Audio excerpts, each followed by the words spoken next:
Howdy, everybody. Today I am reacting to. I'm going to be reading through and reacting to and taking notes on the Homestuck Webcomic.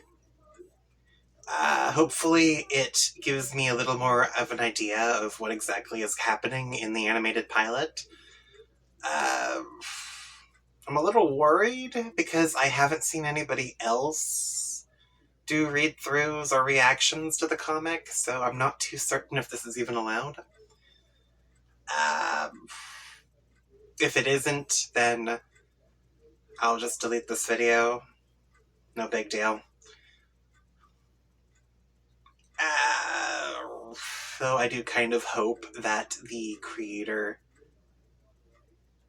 if the creator of the comic has an issue with this video, then they will hopefully let me know they want me to take it down rather than, like,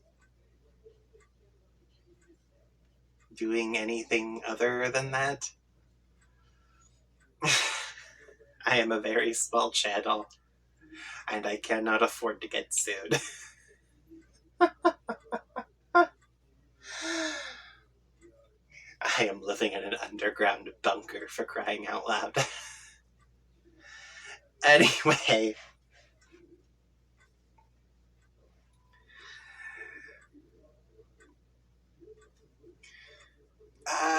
If you all like this sort of stuff, let me know in the comments below, and make sure to subscribe to keep up to date to keep up to date on all of my most recent uploads. There we go.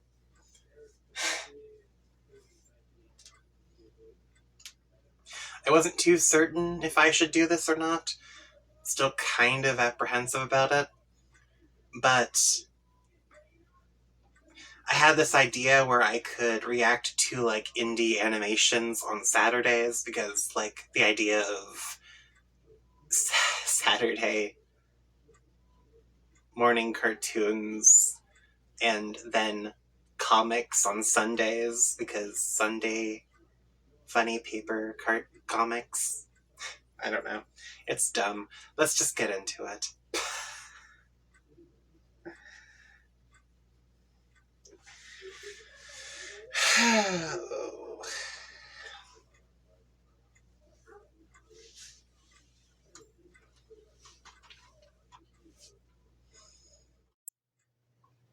Okay, here we are. This is the original Homestuck comic, or at least the closest thing I could find to the original Homestuck comic. If there was something else other than this before, I could not find it for the life of me. So let's just get into this then, shall we? God, I wish my timer was working. I have no idea how long this is going on for.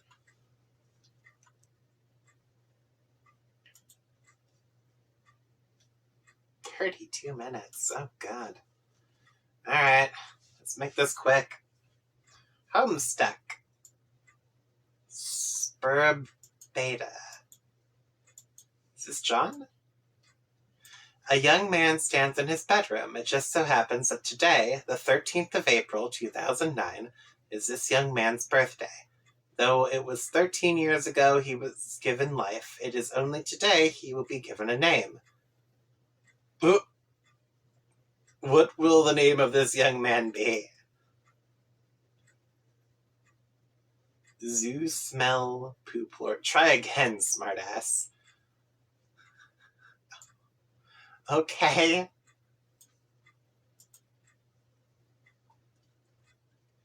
John Egbert. Alright.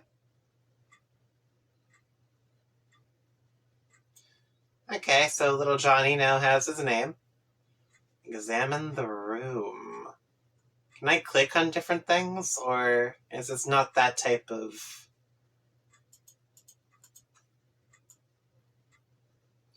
Your name is John. As was previously mentioned, it is your birthday. A number of cakes are scattered around your room. You have a variety of interests. You have a passion for really terrible movies. You like to program computers, but you're not very good at it. You have a fondness for paranormal lore, and are an inspiring amateur magician. You also like to play games sometimes. What will you do? John, quickly retrieve arms from drawer. What? Quickly retrieve arms from drawer. Oh, he doesn't have any arms! Oh no! Your arms are in your magic chest, Poop Lord. Remove cake from magic chest. I'm not being given very many options here. Remove cake from magic chest. Out of sympathy for John's perceived lack of arms, you pick up the cake for him and put it on his bed. John, quickly retrieve arms from magic chest. Okay. Hey, he has arms! Okay. Oh, those are the googly eyes and the hat from the thing. Okay. You retrieved your fake arms from the chest. You use these for hilarious antics. You captchalogue them in your Siladex. You have no idea what that actually means, though. There are other items in the chest. Okay, so he's just as clueless about it as we are. Lovely. John, examine contents of chest. I can't click on them. Okay. In here you keep an array of humorous and mystical artifacts, each one a devastating weapon in the hands of a skilled magician or a cunning prankster.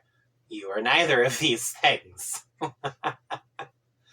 Among the artifacts are 2 fake arms, currently captchalogued in your Siladex, 1 pair of trick handcuffs, 1 stunt sword, 1 magician's hat, 1 pair of beagle puss glasses, several smoke pellets. Oh, those were smoke pellets. Okay. Several blood capsules, and 1 copy of Colonel Sassacre's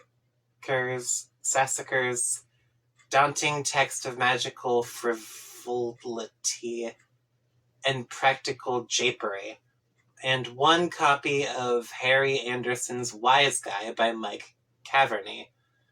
Some of this stuff may come in handy at some point. For now, you decide to just take the smoke pellets. Okay. Captchalogue the smoke pellets. You stow the smoke pellets on one of your captchalogue cards in your Siladex. You still aren't totally sure what that means, but you're starting to get the hang of the vernacular at least. You have 2 empty captchalogue cards remaining. Equip fake arms.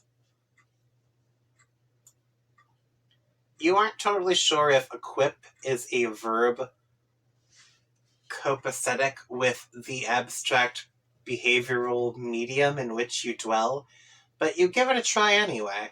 Unfortunately, you cannot access the fake arms. Their card is underneath the one you just used to captchalogue the smoke pellets.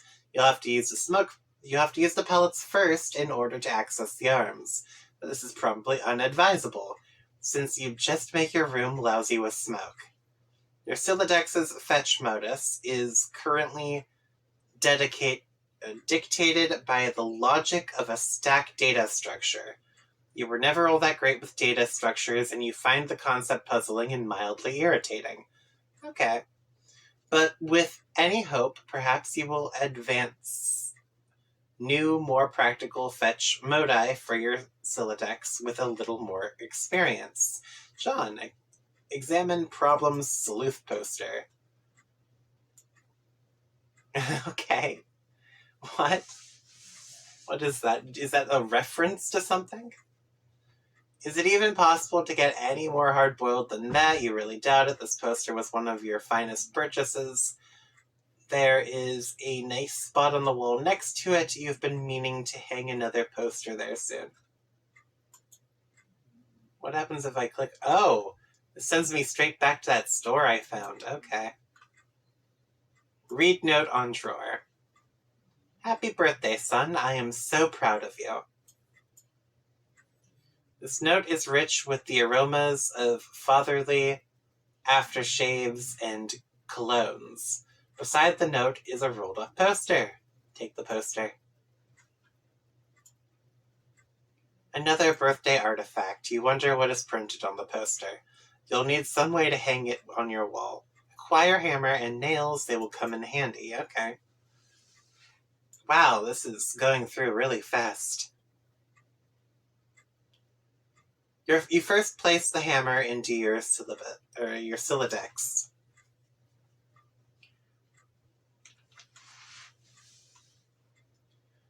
But now all of your capture log cards are full. You wonder what will happen if you try to take the nails. You guess it doesn't hurt to try. Take nails. Oh. You capture log 4 nails into the top card and push all the artifacts down a card. The fake arms are pushed entirely out of the deck. Whew. Oh well, they're probably completely useless anyway, but you probably don't want to do that again unless you want to drop the smoke pellets and suffer the consequences. In any case, you now feel like you have gathered enough things to get down to business and do some really important stuff. The next thing you do will probably be exceptionally meaningful. Squawk like an imbecile and shit on your desk.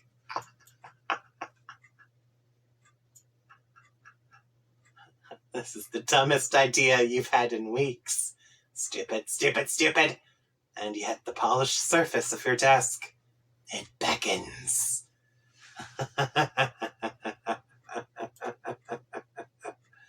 Okay, so we really are a player in this, and a total public menace to the main character.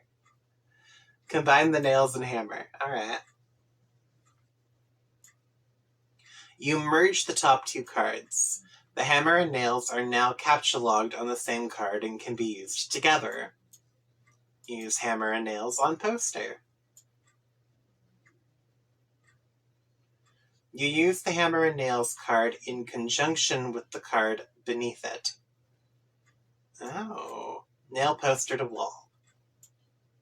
Oh, that's so convoluted, but alright. Little monsters, the poster. Okay. I think the one in the pilot looked better. You use the hammer, nails, and poster on the blank space in the wall.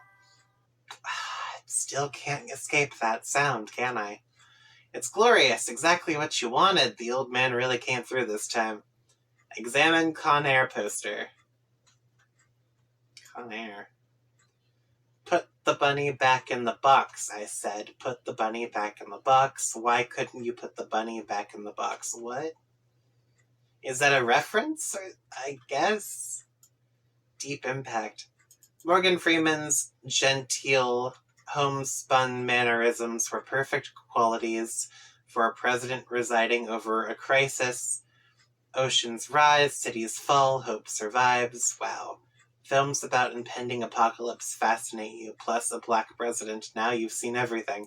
Oh, wow. Okay. Is it a film I should probably watch? You've marked your birthday, the 13th of April. Another day you marked was supposed to be the arrival date for the highly touted Spurb beta launch. It's been 3 days already. I'm starting to become a sore subject with you. What's this?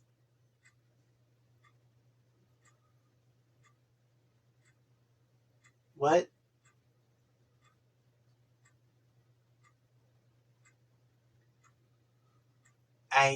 It's the same thing but from a different perspective. What?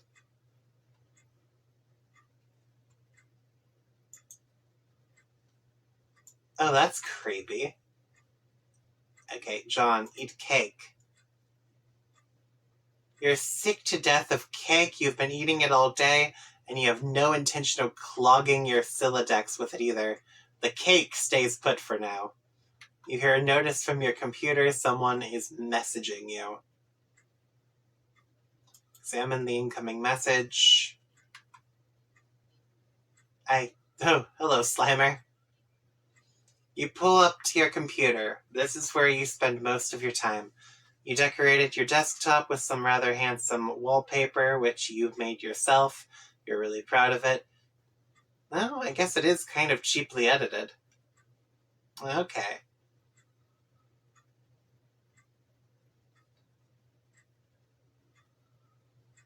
Your desktop is also littered with various programming project files. You are so bad at programming sometimes you wonder why you even bother with it. Your Pester Chum application is flashing. Someone is trying to get in touch with you. Is that like, I'm gonna guess that's kind of like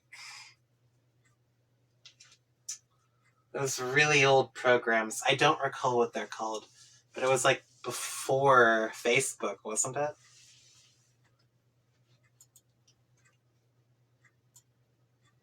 Only one of your chums is logged in. He sent you a message. Open the message.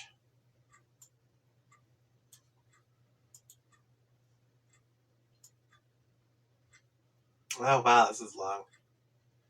Turn Tech Godhead. Okay, so this is Dave. Began pestering ectobiologist. Okay. John. Oh, and it's using military time. What the fuck? 12. It's at like 4 something in the afternoon. Okay. Hey, so what sort of insane loot did you rake in today? I got a Little Monsters poster. It's so awesome I'm going to watch it again today. The apple juice scene was so funny. Oh, hell, that's such a coincidence. I just found an unopened container of apple juice in my closet. It's like fucking Christmas up in here. Okay, that's fine, but I just have one question and then a word of caution. Have you ever seen a movie called Little Monsters starring Howie Mandel and Fred Savage? But the seal on the bottle is unbroken. Are you suggesting someone put piss in my apple juice at the factory?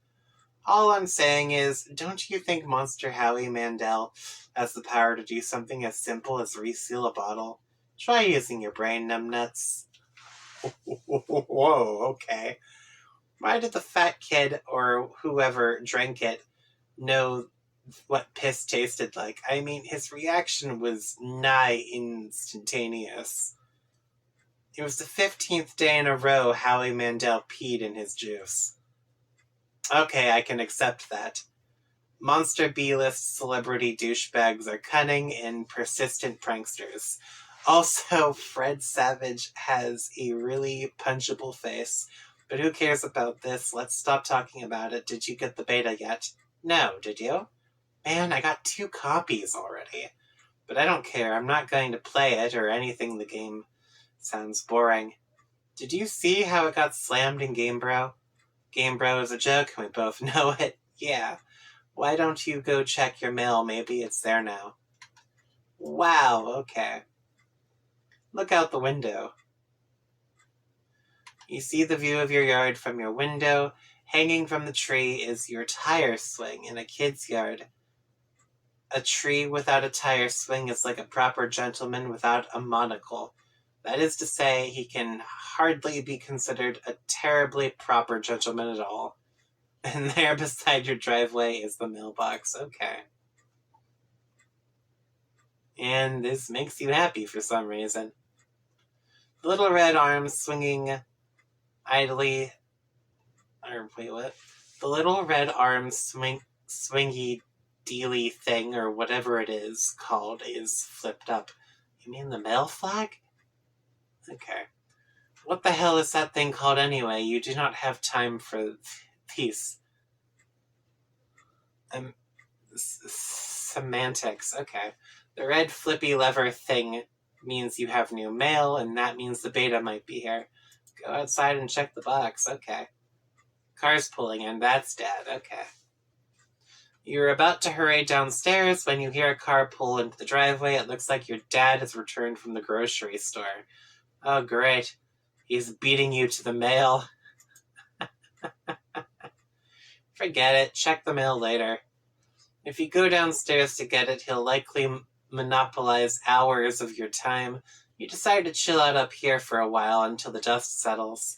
Sometimes you feel like you're trapped in this room, stuck, if you will, in a sense which possibly borders on the titular. Oh my god, these words. What? And now your chum is pestering you again. The clockwork of friendship turns ceaselessly, operating the swing lever dealies of harassment in perpetuity. Perpetuity. Okay. Whatever. The dude can just hold his damn horses. Wow. Alright.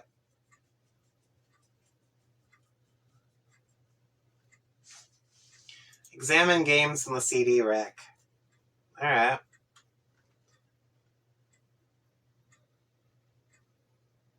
Call my bluff.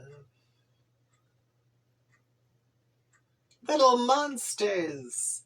Oh, wait, original Nintendo seal of quality. Oh, dude, you're getting sued for this. What? MMORPG, Ghostbusters 2. Oh, cool. Did they make something like that? What is this? What's this? Start jailbreak adventure. It opened a new tab. What?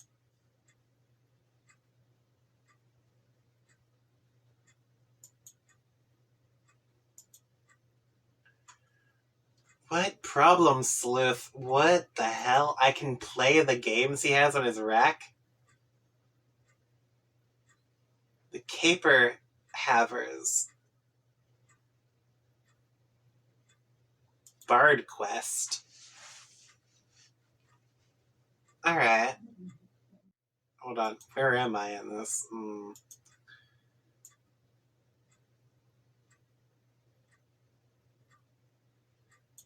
You're a simple bard invited to perform before... okay.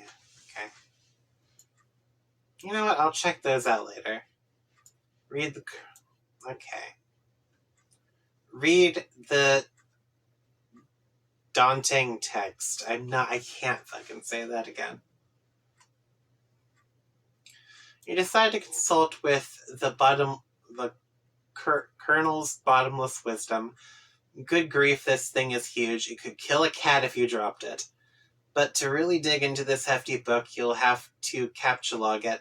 You're not sure you're ready to log jam your other artifacts beneath it just yet.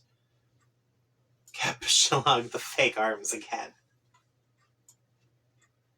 What did you just say? You don't want to clog up your... Oh, Jesus. In a momentary lapse of concentration, you accidentally capture log the arms again.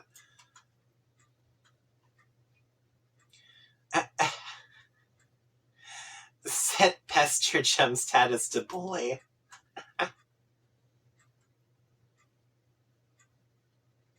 Hey, what are these options? Chummy, bully, palsy, chipper,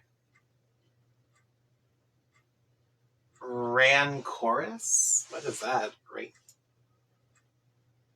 You don't think the situation is quite dire enough to go all the way to rancorous, but you still feel the Pester Chum client should reflect your mood change in some way. Bully will have to do, you guess. This unsurprisingly does nothing whatsoever. Oh, right, you forgot your chum is still pestering you. Answer the chum. Is there? Please say yes. Okay. Maybe you can play with TT. She's been pestering me all day about it. She's macking on me so hard all the time, I start to feel embarrassed for her. I mean, not that I can blame her or anything. Yes, it is understandable because you're really... Whoa. Just kidding. No, I don't have it yet. My dad has the mail, and I guess I have to go get it from him and see if it's there. And I've been busy spending all afternoon shitting around with my stupid Silodex. It's so frustrating. What's your modus? What? How do you retrieve artifacts from it? Oh, like one at a time, I guess. And if I put too much in, something falls out. Stack? What's yours? Hash map. My bro taught me a few tricks. He basically knows everything. And is awesome. What the hell is that? You should probably brush up on your data structures. I guess. Did you at least allocate your strife? Specifus? No. It could free up a card for you. Plus, let you attack stuff whenever things get too hot to handle, which is never. What have you got? Well, I've got a hammer, but it's trapped under some arms. Wow, you really suck at this, don't you? Just get rid of the arms and then allocate the hammer to the specibus. How? I don't know. Just use the arms on any old thing and see if it works. Combine fake arms with cake. Okay. You stick the fake arms in the cake on your bed. This definitely makes the cake at least 300% more hilarious. You're sure Colonel Sassacre would know the precise index of elevated hilarity. Allocate hammer to strife specialist. Kind abstracta.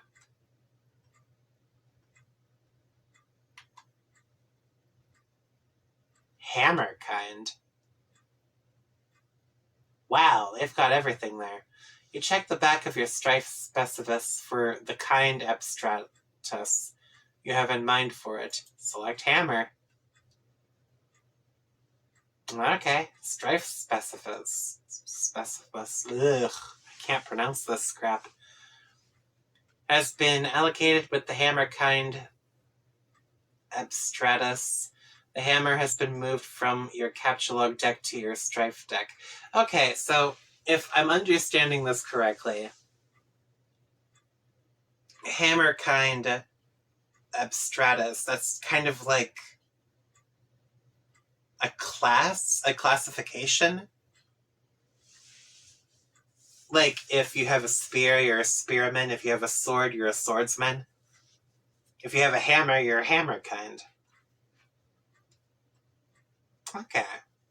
I kind of understand this. It's vaguely reminiscent of like old-timey computer games. Okay, I did it. Hammer kind? Yeah. Okay, that will be the permanent allocation for your specibus. I guess I should have mentioned that. Hope you like hammers, dude. Yeah, that's fine, I guess. I can't imagine it's going to be all that relevant. Oh, crap, you can't change it?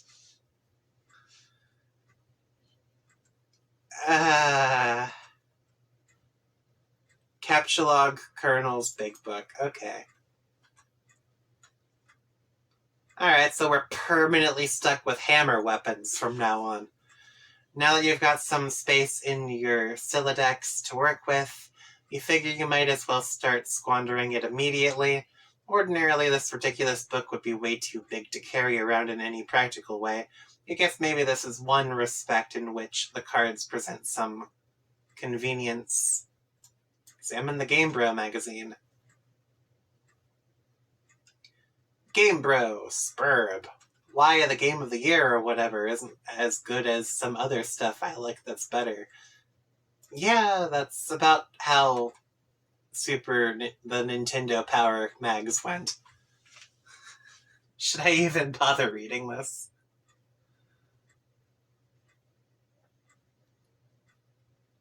No, there's no point.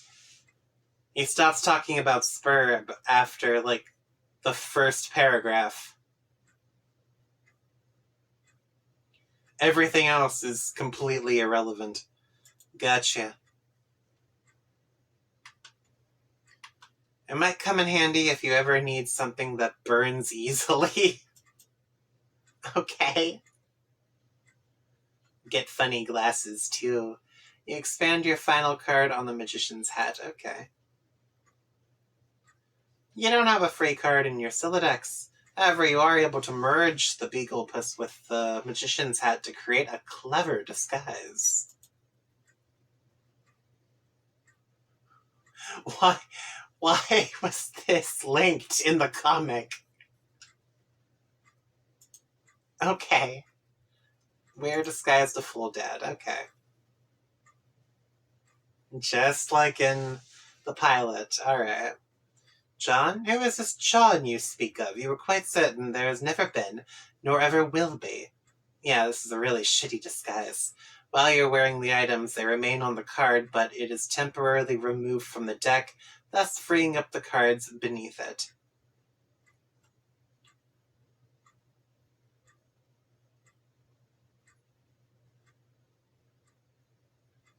Okay. That's a little confusing. You exit into the hallway. On one wall hangs a picture of a fella who sure knows how to have a laugh, a man after your own heart. You always thought he looked a lot like Michael Cara, but your dad swears on the many hallowed tombs of Egypt that it is not. You're not sure about that, though. I don't know who that is. On the other wall is one of your dad's stupid clowns, or Harley Quinn's, as he's quick to correct anyone who would venture such brazen assumptions. Okay. Alright, so the dad loves clowns. Because why wouldn't he? And this is a perfect recreation of the living room from... Okay. The accursed odor of fresh baking wafts into your newfound nostrils.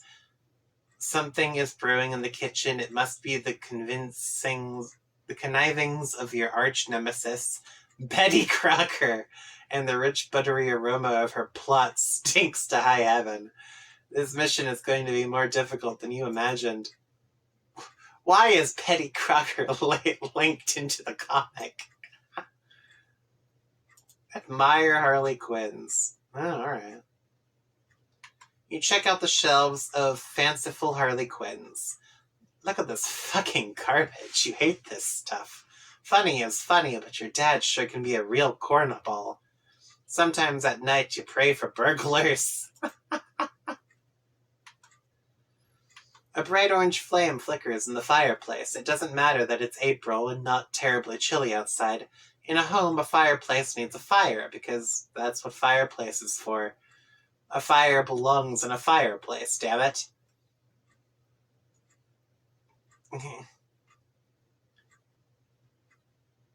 Categorically, okay. At all times, without exception. As domestic myth of unaccountable origin holds, a home borrows the spirit of the flame for as long as it makes a guest of it, much as the moon takes liberty with the sun's rays. The moon's an errant thief, and her pale fire she snatches from the sun. Mark Twain. You're almost certain Mark Twain said that. I don't think that's something Mark Twain would say. Toss Game Bro into the fire. Cool. Doesn't burn as quickly as you hoped. Guaranteed to be... Each Game Bro magazine is guaranteed to be printed in 40% recycled asbestos for big ups to Mother Earth. Oh my god. Fondly regard the cremation.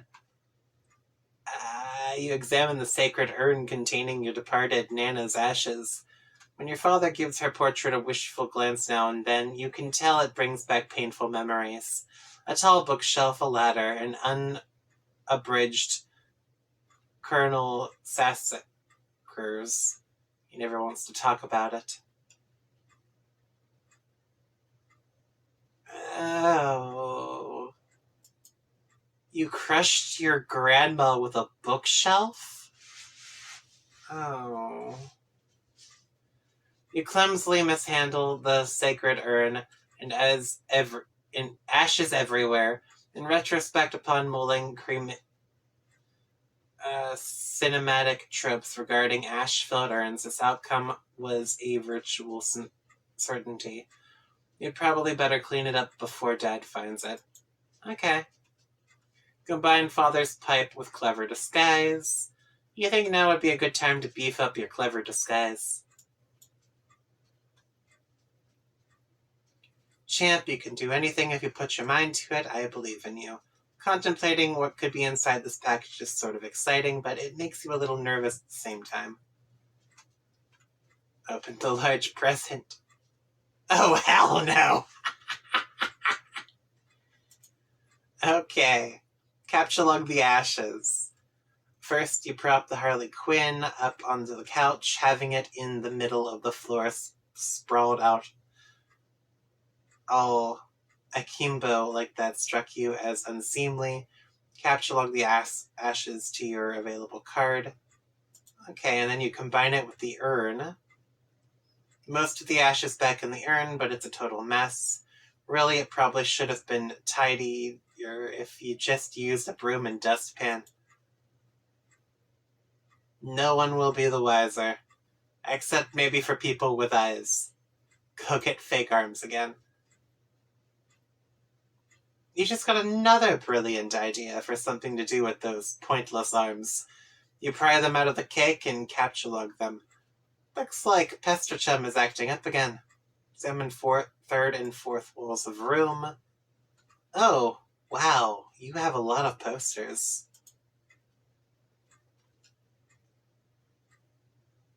Check the message.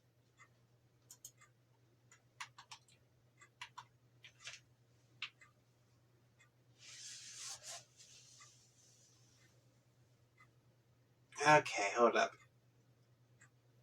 Whoever told you? Okay. So this is almost 1-to-1 with all of the stuff being said in the thing.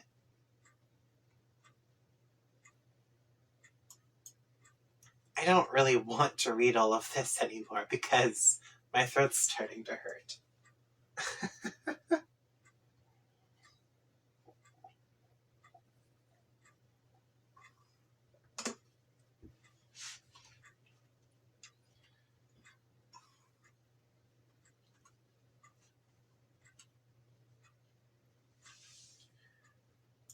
Alright. So I tried to attach them to the doll.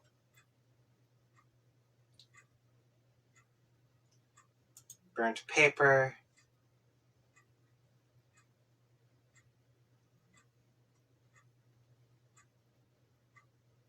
You put it back in the fire where it belongs. As long as you're cleaning up. You can carry hefty items, but that thing is just way too big. Get real. Besides, you don't even want it. Captchalogue the doll.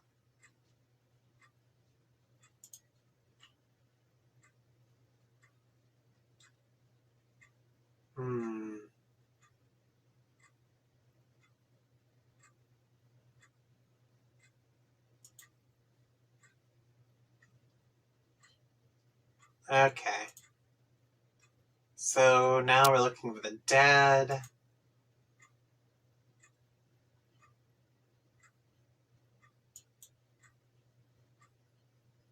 Upgrade costume with hat from the hat rack.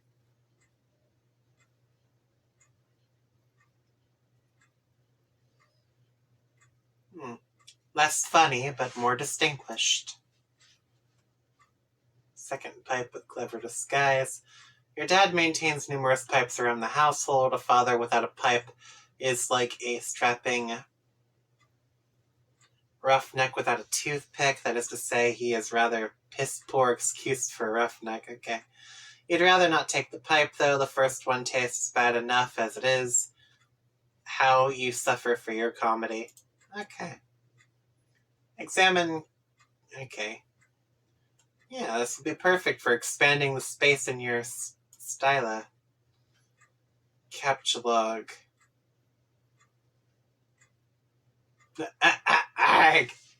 Okay, so I take it that means we weren't supposed to do that.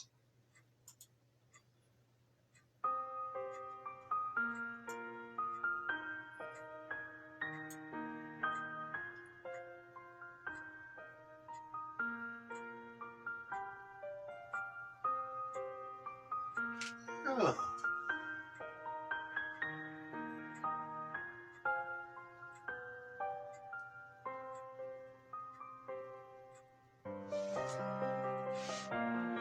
Damn, John.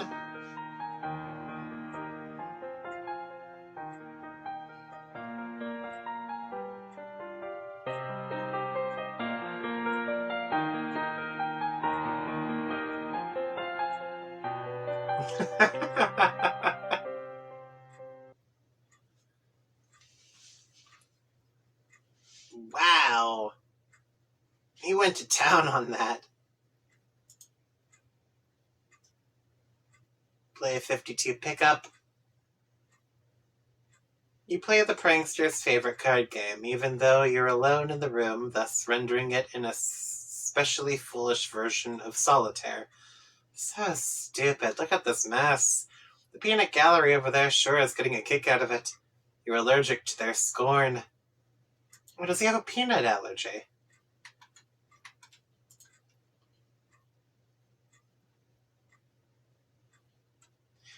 Oh. You go back into the living room and contemplate checking the mailbox. Alright. You exit the house. Mailbox is empty. Been scooped by your father. Okay.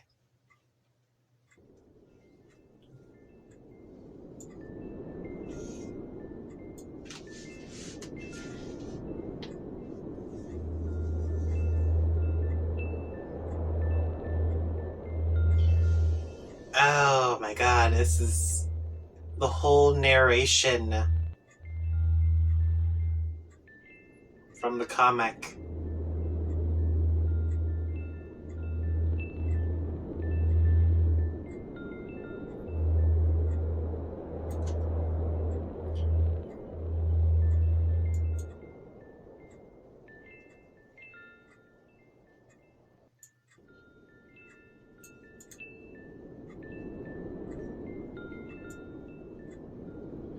The streets are empty, wind skims the voids, keeping neighbors apart, as if grazing the hollow of a cut reed, or, say, a plundered mailbox. A familiar note is produced. It's the one desolation plays to keep its instrument in tune. It is your 13th birthday, and as with all 12 preceding it, something feels missing from your life. The game presently eluding you is one of the latest sleight of hand in the repertoire of an unseen riddler. One to engender a sense not of mirth but of lack. His coarse schemes are those less of a prankster than a common pickpocket. His riddle is absence itself. It is a mystery dispersing altogether. Like the moon's faint reflection, with even one pebble of inquiry dropped in its black well, it is the most diabolical riddle of all. Absence diminishes little passions and increases great ones, as wind extinguishes candles and fans a fire. Walt Whiteman. Yes, you are certain Walt Whiteman said that, 100% positive. You have a feeling it's going to be a long day. Who the fuck is Walt Whiteman? Leave a surprise for the mailman.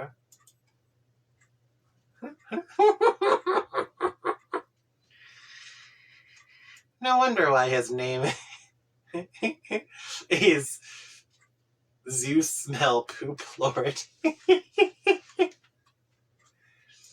I'm surprised they kept this part of the comic out of the pilot.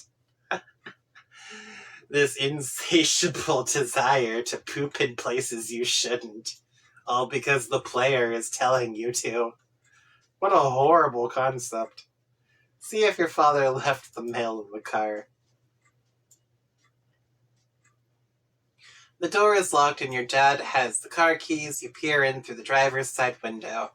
You don't see any mail, but you do see a green package. There's also something underneath it that looks like a slip of paper. Could these items have come in the mail? You don't see anything else that's usually in the mail, like bills and coupons. Maybe your dad forgot to take the stuff inside. Spy in the kitchen. You try to get a grander a gander. Okay. You try to get a gander through the kitchen window, but you can't see a whole lot. It seems your dad has been doing so much baking, the glass has steamed up. God, he is so weird. But you can see what's on the table just beside the window. It looks like the mail is there, including among it is a red package, some bills, your dad's PDA, and an envelope that appears to be suspiciously labeled with the Spurb logo. Could it be? Unfortunately, the window is locked. Go back into the kitchen. Okay. You have no other choice. You're going in. Clever disguise. It's time to work your magic.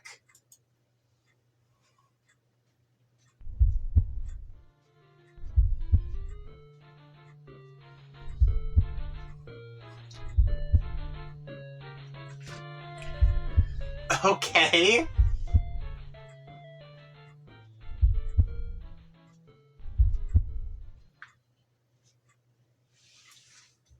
Okay. Oh, what's happening here? Alright, so he clearly knows that it's John. So he's unequipping it. Strife! He lights the cake. What? I grieve. Auto Patsy.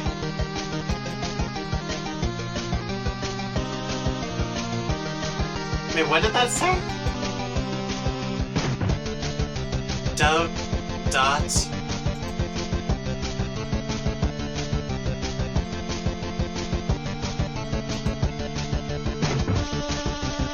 Dotsmite. Dotasmite. Oh! That's the thing it said before. Okay. Weird. Absond.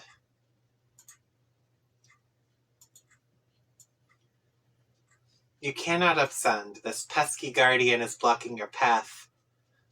You will need to engineer some sort of distraction, and now he brandishes yet another artifact of confection. The man is ruthless. You'd better brace for impact in the most comically striking fashion possible. Beagle. Oh, they didn't show that in the pilot. Is there like a scoring system for fighting? Comedy. Okay. Absorbs the brunt of the treat. Looks like Dad will enjoy the prankster's gambit on that exchange, as is usually the case. Okay. You take the pie tin and unequip the beagle puss. Everything in your syllabus is pushed back a card. The smoke pellets are ejected from the deck. Yes, this could be just the distraction you were... Nothing happens. What a huge letdown. Take the cake! When two great forces oppose each other, the victory will go to the one that knows how to yield. Oscar Wilde.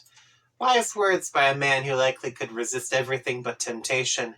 The cake forces the text out of your Sylladex. Okay. Okay. You beautiful bastard. Now's your chance. Okay. Now that Dad is busy placating the smoke detector, you can safely sneak away. Take the PDA. Wait, what? You snag your dad's PDA. Maybe later you'll switch the background image to something hilarious as a prank. Okay. Besides, it may come in handy later. Your spare capture log card is forced out of the Sylladex, and consequently integrated with the deck. You now have 5 cards to work with. Okay, that's nice. This red package is addressed to you. You got the Spurb beta. Okay. Yay! Exit kitchen. Get cake on couch. You capture log the cake on the couch, expelling the pie tin from the bottom card. Combine the cakes to make a double-decker cake. You then merge the 2 cakes across all 5 cards. Everything in your Siladex is smushed between the cakes. Why don't you think these things through first? Okay. Retreat upstairs. You pause at the juncture and head down the hall. You're going to need something to clean up the mess you're about to make by dissecting this cake. To the left is the bathroom, to the right is your dad's room. It is locked and you are forbidden from ever entering. He has secrets. Okay.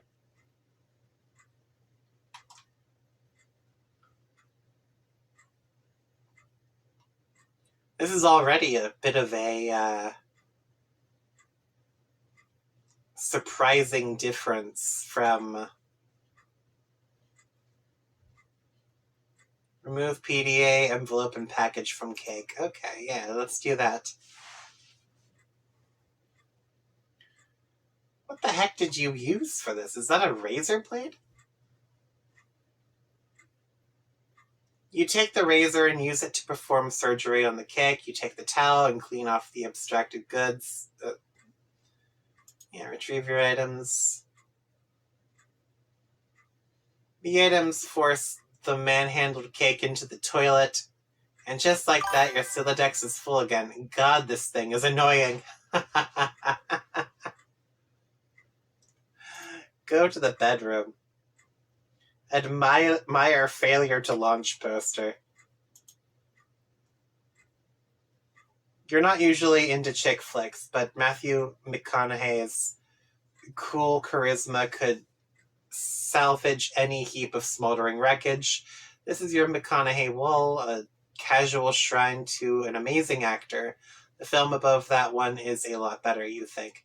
Can you see her? I want you to picture that little girl, jokes up. Now imagine she's white. You got us, Matthew. Your smooth talking exposed our latent racism. Damn, you are good.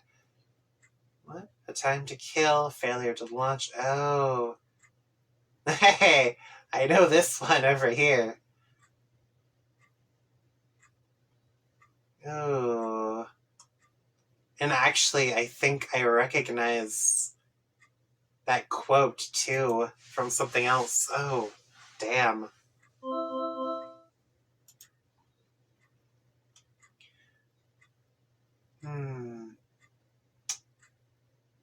Okay. So originally she didn't have a very big speaking part, so they added to her shit in the pilot. Hey, Gigi is looking for you. Why are you even so popular all of a sudden? Is today some sort of special occasion or something? Did you do something to curry favor with ladies? Did you break your leg on a puppy or some shit? Dude, what are you doing? I discovered a comet that is going to destroy the Earth, and it was named after me. Now I am famous, and everyone wants to talk to me a lot. No, stop. Just no. Don't talk about your awful, stupid movies or make references to them. Your gross man-bro crush on Matt McConaughey is an unsavory thing to behold. Sounds like a noise a horse would make. It's dumb. Equally dumb are all those pictures of that clown you've got hanging up. Those are my dad's. I was talking about Nick Cage. Oh, what? No, man. Cage is... What is this dialogue? You don't even like him, ironically, or anything. This is like... Wow, okay. What's happening in this conversation?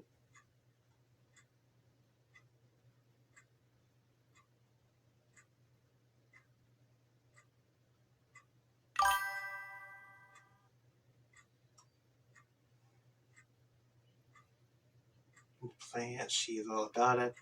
Where'd she go? Her internet is blinking in and out, I guess. Probably be back online soon. Oh, Christ, in a sidecar. Are you still using the stack modus? Seriously, dude, you need to bone up on your data structures. That shit is just ridiculous.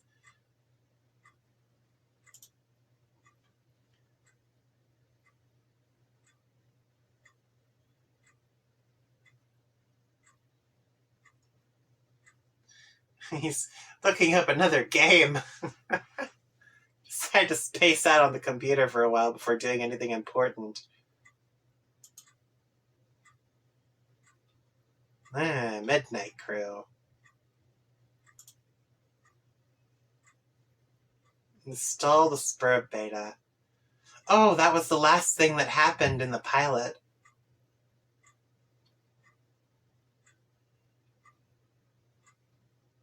Okay. Alright, so this is page 113. So the pilot only covered pages 1 to 113?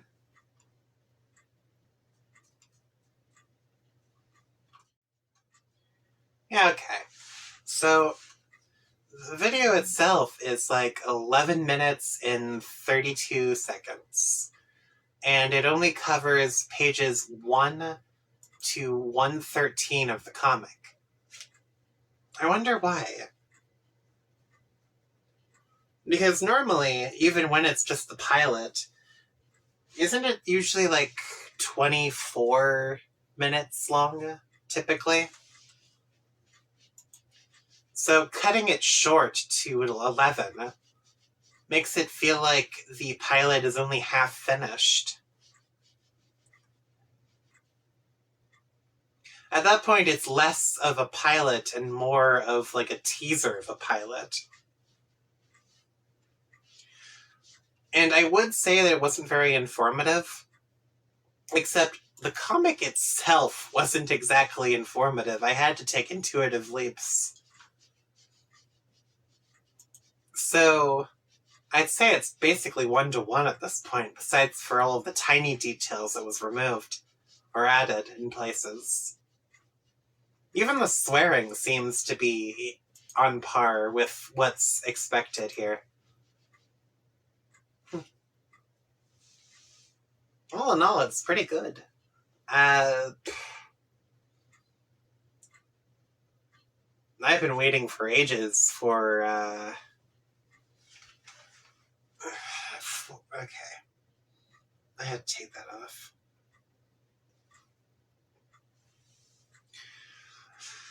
I've been waiting for ages for the Act 3 of the Hive Swap game. So I went through Acts 1 and 2. I might do it on the channel at some point, actually. But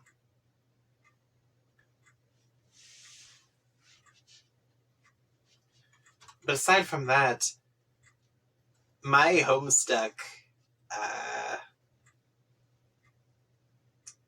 involvement isn't all that good. So, as far as I can tell, this is pretty decent so far. I heard that it was getting a lot of bad rap from all of the fans for some reason, but I don't see anything wrong with it. So, yeah. That's that, I suppose. I should probably end this off here. This took a lot longer than I thought it would, and I'm not too certain if I should even put this all in one video. So, if you like this sort of stuff, don't forget to like, comment, and subscribe to keep up to date on all my latest stuff. Don't forget to go and check out the original work yourselves. Give the artists all of their dues and whatnot. And, yeah. Later, everybody. Bye.